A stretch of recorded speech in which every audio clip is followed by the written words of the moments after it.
Kita tahu bahwa Allah memiliki umat pilihannya sejak semula. Pertanyaannya, apakah kita mengetahui siapakah individu yang dipilih oleh Allah sebelum dunia dijadikan?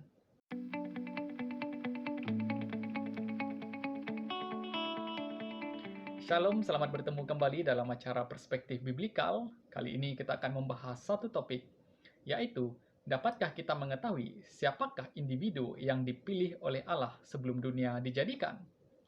Soalan ini wajar dipertanyakan karena kita tahu bahwa Alkitab memberitahukan kepada kita Allah memiliki umat pilihannya sebelum dunia dijadikan. Hal ini dapat kita baca dalam Roma pasal 8 ayat 29 hingga 30 dan Efesus 1 ayat 4 serta banyak ayat yang lain yang dapat kita rujuk. Oleh hal yang demikian muncul pertanyaan, apakah kita dapat mengetahui individu-individu yang telah dipilih oleh Allah tersebut? Jawaban saya, tidak. Karena orang yang dipilih oleh Allah sebelum dunia dijadikan hanya Allah yang tahu.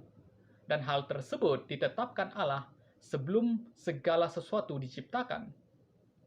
Walaupun kita tidak mengetahui siapakah individu yang dipilih oleh Allah sebelum dunia dijadikan, tetapi sekurang-kurangnya Alkitab ada memberi dua petunjuk kepada kita untuk dapat mengenal pasti siapakah umat pilihannya.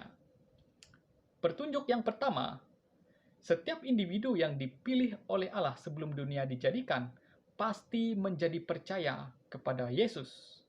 Memang kita tidak pernah tahu siapakah orang yang dipilih oleh Allah sebelum dunia dijadikan. Tetapi kita baru dapat pastikan individu yang dipilih oleh Allah sebelum dunia dijadikan melalui respon seseorang terhadap Injil yang diberitakan. Dengan kata lain, setiap individu yang telah dipilih oleh Allah tersebut pasti menjadi percaya kepada Yesus. Dalam Kisah Para Rasul, pasal 11 ayat 48 berkata, "Mendengar itu bergembiralah semua orang yang tidak mengenal Allah, dan mereka memuliakan firman Tuhan. Dan semua orang yang ditentukan untuk hidup yang kekal menjadi percaya." Apabila ada orang yang beriman kepada Injil, maka kita dapat pastikan bahwa merekalah umat pilihan Allah.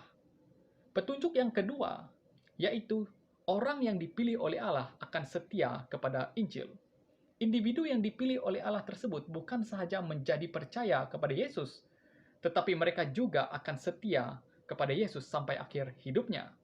Hal ini sungguh jelas dikatakan oleh Alkitab di dalam Roma pasal 8 ayat 30. Dan mereka yang ditentukannya dari semula, mereka itu juga dipanggilnya. Dan mereka yang dipanggilnya, mereka itu juga dibenarkannya. Dan mereka yang dibenarkannya, mereka itu juga dimuliakannya.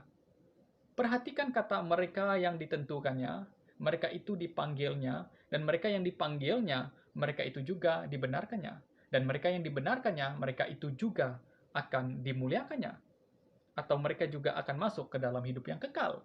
Perhatikan kata yang dipakai oleh Paulus di sana, yang diulang-ulang oleh Paulus, yaitu mereka itu juga, mereka itu juga. Menunjukkan bahwa setiap umat pilihan Allah bukan saja menjadi percaya kepada Yesus, tetapi mereka juga akan setia kepada Yesus. Tidak akan ada orang-orang yang dipilih oleh Allah hilang di tengah-tengah rencana tersebut. Jadi, persoalannya, apakah kita mengetahui siapakah orang yang dipilih oleh Allah sejak semula? Jawaban saya tidak. Namun, kita baru dapat pastikan seseorang itu umat pilihan Allah jika dia pada akhirnya menjadi percaya kepada Injil dan setia kepada Injil sampai akhir hidupnya. Tuhan Yesus memberkati.